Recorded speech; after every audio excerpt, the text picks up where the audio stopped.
जय बाबा स्वामी, जय आत्मेश्वर। हिमालय का समर्पण योग भाग 1 का आज 31वां दिवस है और हम हैं पृष्ठ क्रमांक 233 पर। गुरुदेव कहते हैं, यह व्यवहार तो हमारा ध्यान चैतन्य से हटाने के लिए किया हुआ होता है। इसीलिए सद्गुरु को अनुभव करना चाहिए, उनके प्रत्येक व्यवहार को अनुभव करना चाहिए, क्योंकि सद्गुरु चैतन्य शक्ति का माध्यम है।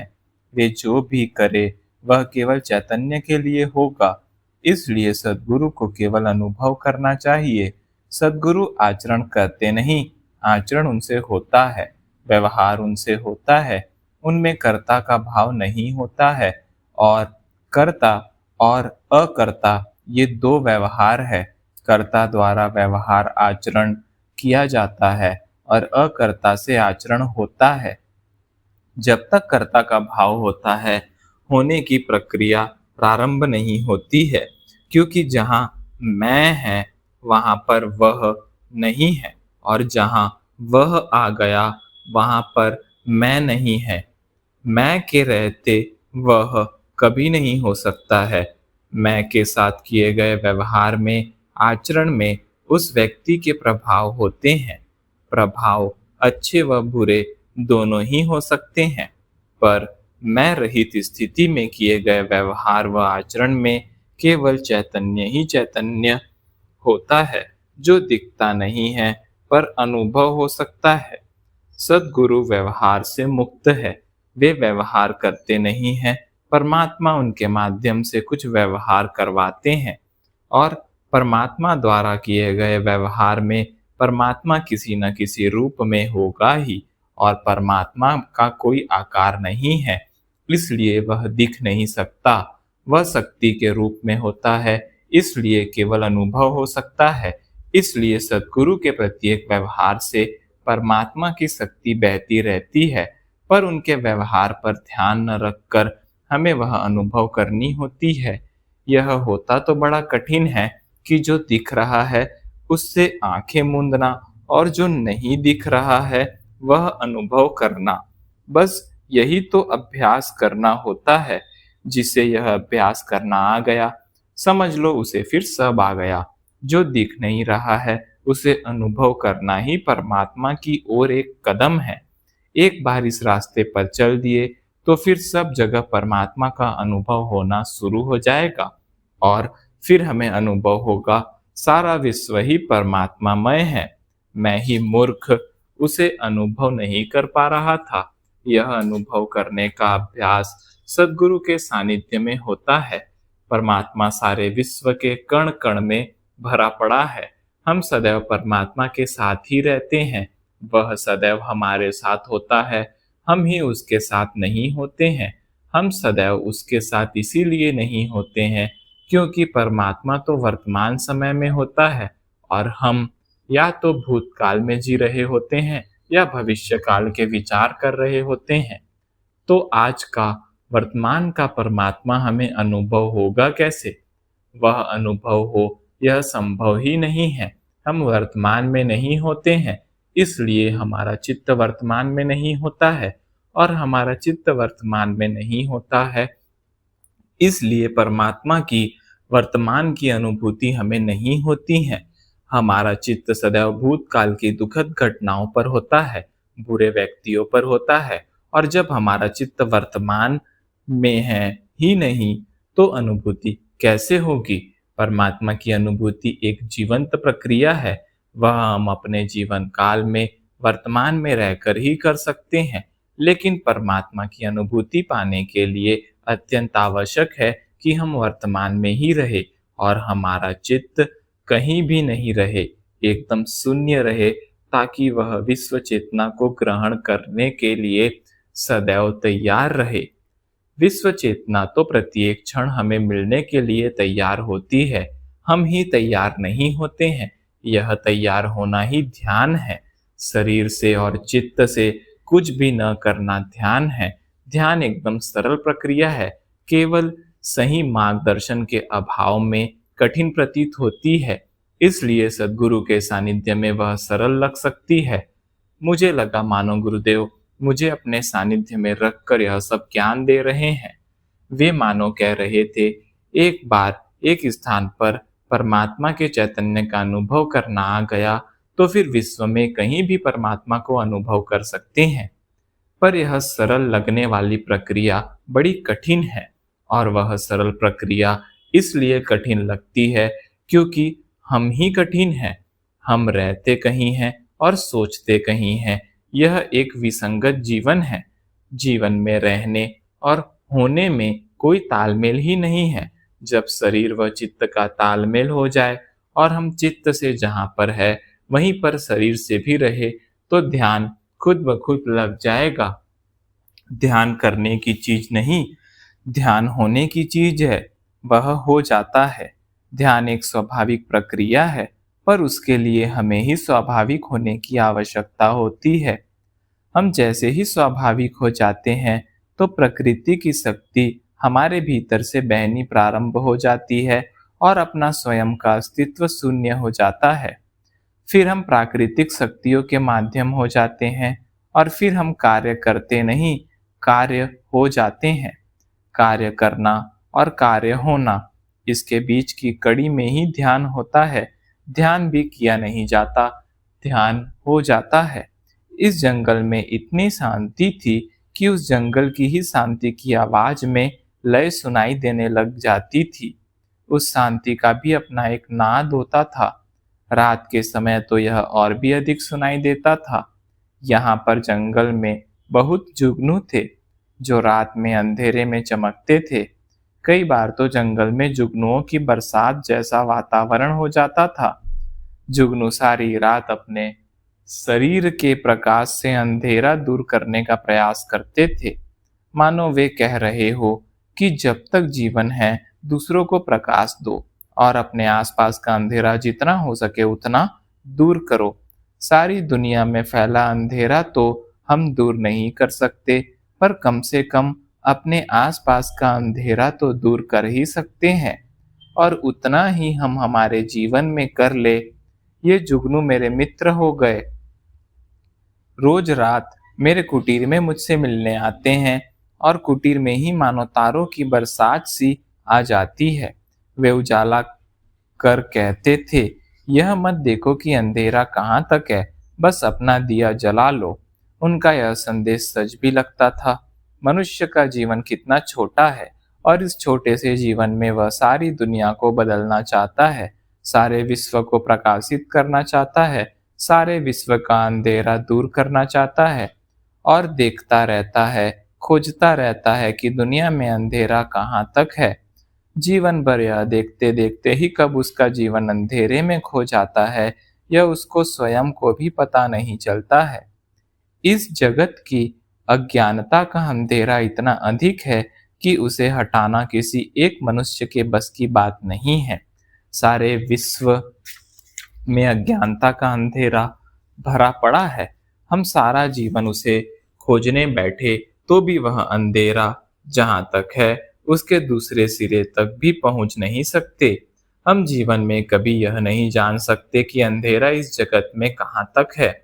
इसीलिए मनुष्य को अपने जीवन में इस अंधेरे की खोज नहीं करनी चाहिए।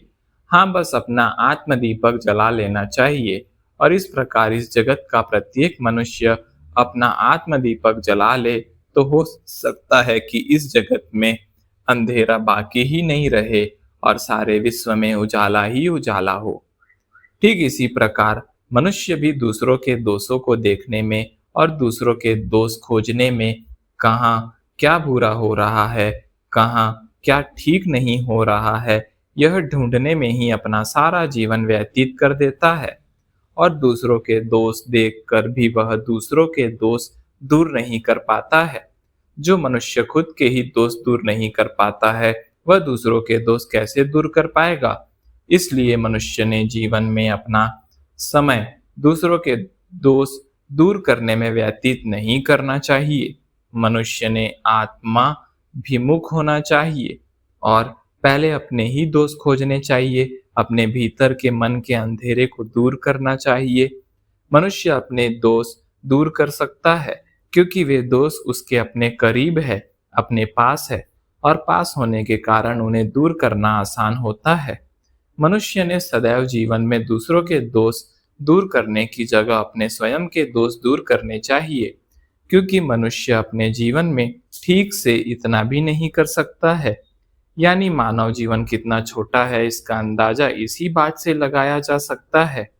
यह अंदाजा जिस दिन मनुष्य को आ जाएगा, वह अपने जीवन का बहुमूल्य समय कभी भी यूं ही दूसरों के दोष देखने में नहीं गवाएगा, और फिर इन जुगनुओं की तरह पहले अपने ही दोष दूर करेगा, और ज्ञान का प्रकाश छोटा सा ही क्यों न हो फैलेगा, और इस जगत का अंधेरा दूर हो ना हो, इससे उसे कोई लेना देना न होगा। वह अपने आसपास का अंधेरा अवश्य दूर कर लेगा, और फिर भले ही इस जगत में अंधेरा हो, उसके आसपास उजाला ही होगा। अपना आत्मदीपक जलाने के लिए पहले मनुष्य को शांत वातावरण की आवश्यकता होती है, ताकि मनुष्य अपने भीतर झांक सके, अपनी आत्मा का एहसास कर सके, अपनी आत्मा के महत्व को समझ सके और अपनी आत्मा के सानिध्य में जा सके। वह जैसे जैसे इसका अभ्यास करेगा, वैसे वैसे उसकी आत्मा के साथ संपर्क घनिष्ठ होगा, और जैसे जैसे आत्मा के साथ घनिष्ठता बढ़ेगी, वैसे वैसे आत्मा के प्रकाश का एहसास मनुष्य को होगा, और फिर भीतर से ही सारे विश्व का ज्ञान मिलना प्रारंभ हो जाएगा। मुझे एकदम लगा कि सद्गुरु के सानिध्य में प्रत्येक अणु रेणु प्रकाशित होता है। प्रत्येक स्थान पर, प्रत्येक कण कण में उनके प्रभाव का पता लगता है। आज जीवन का इतना बड़ा रहस्य गुरुदेव ने एक जुगनू के माध्यम से समझाया। वास्तव में मेरे गुरुदेव बड़े दयालु हैं। वे अपने संदेश अलग अलग माध्यमों से देते रहते हैं। मैं कितना ग्रहण कर पाता हूँ, कितना नहीं, यह पता नहीं, पर वे अपना देने का कार्य करते ही रहते हैं। मानव जीवन में प्रकाश देना ही उनका कार्य है, और अब यही उनके जीवन का उद्देश्य है। यानी उन्होंने अपने जीवन में सब कुछ प्राप्त कर लिया था, अब उनके पास पाने के लिए कुछ बाकी ही नहीं रहा था। इसीलिए जो उन्हें मिला है, वह आनंद वे अपने जीवन में बस लुटा रहे हैं। मैं ऐसा विचार करते करते रात में कब सो गया, मुझे इसका पता भी नहीं चला। कब आंख लग गई क्या मालूम। मेरी आंखें लग गई और मैं सो गया था, और रात में कब तक जग रहा था यह भी नहीं मालूम पड़ा था। दूसरे दिन सुबह खूब पक्षियों की आवाजें बड़े जोर जोर से आ रही थी, और इतनी आवाजें क्यों आ रही है यह देखने के लिए मैंने बाहर की ओर झांका, तो देखा कि गुरुदेव ध्यान में से बाहर आ गए थे और सामने वाले वृक्ष के नीचे शांत बैठे थे, और सारे पक्षी उनके आसपास इकट्ठा हो गए थे। बड़ा ही मनोहर दृश्य था, मानो पक्षी उनसे बातें कर रहे थे। मैंने समझने की कोशिश की, वे कुछ प्रार्थना कर रहे थे। मैं बाहर आया और गुरुदेव की चरण वंदना की, तो वे बोले, ये सब मुझसे मोक्ष का ज्ञान सीखना चाहते हैं, और मैं उन्हें समझा रहा हूँ कि अभी तुम्हारे लिए ज्ञान सीखने का यह सही समय नहीं है। इस पक्षी की योनि में यह ज्ञान सीखकर क्या करोगे? अभी तो तुम्हें मानव जीवन तक लंबा सफर तय करना है। अभी तो तुम्हें मनुष्य योनि में भी एक लंबा सफर तय करना है, और ये है कि मानते ही नहीं है। फिर गुरुदेव उन पक्षियों को समझाने लग गए, अरे बाबा, आत्मा अपनी जिज्ञासा के कारण, अधिक बाहर की ओर जाने के कारण परमात्मा से अलग हो जाती है, और फिर कीटक, जीव जंतु, पक्षी, पशु ऐसी हजारों योनियों में अपने जीवन का प्रवास करती है, और प्रत्येक जन्म में वह वापस परमात्मा की ओर ही जाना चाहती है। इस जीवन मरण के प्राकृतिक चक्र से अपने आप को अलग करना चाहती है। आत्मा उस परमात्मा का अंश है जो इस जीवन मरण के चक्र को चलाता है। परमात्मा इस सारे चक्र को चलाता है, पर परमात्मा इस चक्र में नहीं होता है। परमात्मा तो इस प्रकृति के जीवन चक्र से अलग होता है। तो आत्मा अपने आप को इस जीवन के चक्र में गलती से फंसा हुआ पाती है, और न चाहते हुए भी इस जीवन से जुड़ जाती है, और सदैव जीना चाहती है। यह जीने की इच्छा ही सदैव उसके जीवन का उद्देश्य बन जाती है, और आत्मा बार बार अलग अलग योनि में जन्म लेती है, और चाहते हुए भी इस जीवन चक्र से निकल नहीं पाती है। और इस चक्र से निकलने का मार्ग केवल और केवल मनुष्य योगी में ही उसे प्राप्त होगा। यह भी वह जानती हैं, और इसीलिए अब तुम सबका एक ही उद्देश्य होता है कि किसी भी तरह मानव योनि तक पहुँचे, ताकि आगे मोक्ष का मार्ग मिल सके। लेकिन तुम्हें मालूम नहीं है कि मानव योनि में जाकर भी एकदम मोक्ष नहीं मिलता। वहाँ पर भी बार बार जन्म लेना होता है, यानी फिर आत्मा मानव योनि में ही सदैव अपने आप को फंसा हुआ पाती है। और विभिन्न योनियां पार इसलिए करते हो कि मानव योनि आपको प्राप्त हो, पर तुम्हें मालूम नहीं कि मानव योनि भी एक चक्र ही है। आत्मा उस योनि के चक्र में ही अटक जाती है। मानव योनि में आत्मा की उत्क्रांति भी क्रमबद्ध तरीके से थोड़ी थोड़ी ही हो सकती है, क्योंकि मानव योनि में अति बुद्धि का साथ आत्मा को मिलता है, और फिर बुद्धि आई तो विचार भी आए, और मानव योनि में आत्मा धीरे धीरे विकसित होती है। आत्मा को 7 जन्म तो मनुष्य योनि में भी लेने पड़ते हैं। प्रथम बार आत्मा मानव योनि में किसी दरिद्र आदमी के घर जन्म लेती है, और उस जन्म में यही इच्छा करती है कि 2 समय का भोजन ठीक से मिलना चाहिए, और दूसरे जन्म में फिर ठीक भोजन मिले, ऐसे उद्देश्य को प्राप्त करती है। फिर अगले जन्म में अलग इच्छा करती है, फिर थोड़े मध्यम वर्गीय घर में जन्म लेती है, फिर और अगले जन्म में किसी धनवान के यहाँ जन्म लेती है, पर धनवान होने पर वह तृप्त नहीं होती है और अति धनवान के यहाँ जन्म लेती है, और जब अति धनवान के यहाँ जन्म लेकर भी सुखी नहीं होती है, फिर उसे पता चलता है कि इन सब में, धन में, भौतिक सुखों में शाश्वत सुख नहीं है। फिर कहीं वह शाश्वत सुख की खोज में जन्म लेती है, और फिर आत्म साक्षात्कार प्राप्त करती है। किसी सद्गुरु की कृपा व करुणा के कारण उसे आत्म साक्षात्कार प्राप्त होता है, और उसे मैं एक आत्मा हूँ यह बोध होता है। और जैसे जैसे बोध होता है, जैसे जैसे वह जागृत होती है, वह सारे बाहरी भौतिक जगत से विमुख होने लगती है, और फिर उसे केवल आत्मज्ञान प्राप्त करने में ही आनंद मिलता है। और फिर वह ध्यान साधना करके अपने जीवन काल में ही मोक्ष की एक स्थिति प्राप्त करती है, और अपने जीवन काल में प्राप्त मोक्ष की स्थिति में ही उसकी संपूर्ण आध्यात्मिक मृत्यु हो जाती है। और संपूर्ण आध्यात्मिक मृत्यु हो जाने के कारण मोक्ष प्राप्त करती है। एक संपूर्ण आध्यात्मिक मृत्यु ही मनुष्य के जीवन का उद्देश्य होता है, क्योंकि एक आध्यात्मिक मृत्यु ही मनुष्य योनि के जीवन का अंत होता है। आध्यात्मिक मृत्यु मानव जीवन की संपूर्ण मृत्यु है, यानी अब भोगने के लिए कुछ रह ही नहीं गया है।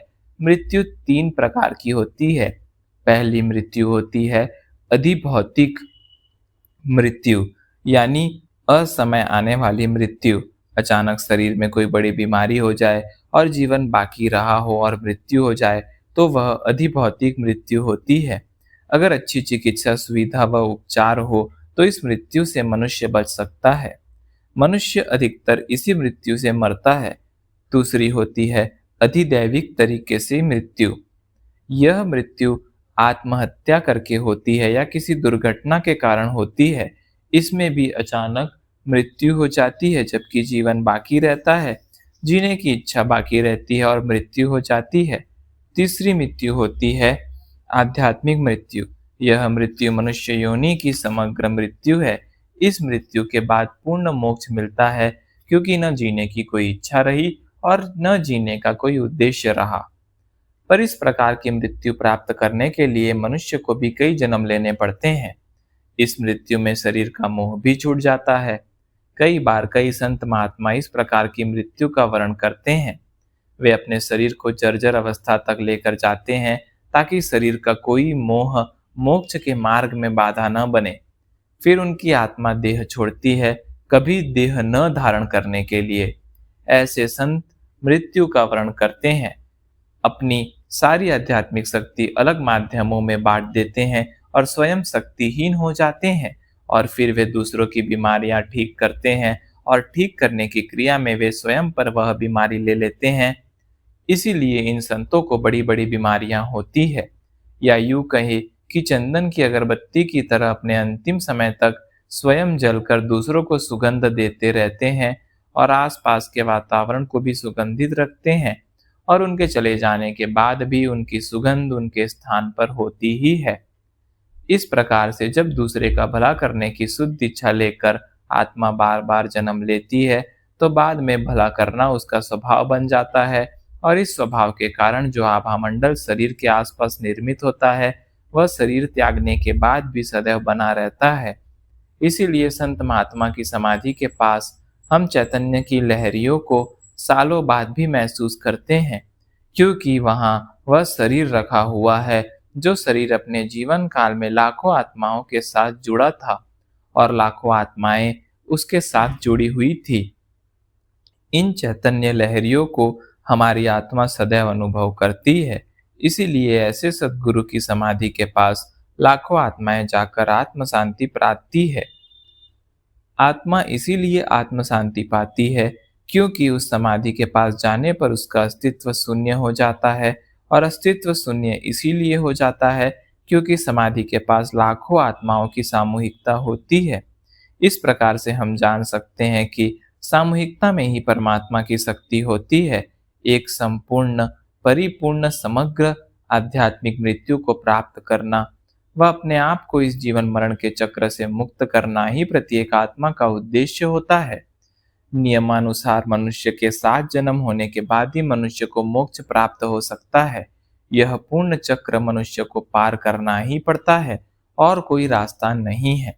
हाँ, किसी जन्म में कोई जीवंत सद्गुरु मिल जाए तो वे अपनी आध्यात्मिक शक्तियों के कारण 7 जन्मों की इस यात्रा को एक जन्म में ही करा सकते हैं। पर प्रश्न यह है कि ऐसे सद्गुरु हमें मिलेंगे कहाँ, और हम उन्हें पहचानेंगे कैसे, और हम उन्हें मानेंगे कैसे? ऐसे सद्गुरु जीवन में तभी मिल सकते हैं जब वर्तमान में रहकर तुम उन्हें वर्तमान में खोजो और उन्हें पालो। जय बाबा स्वामी, जय आत्मेश्वर।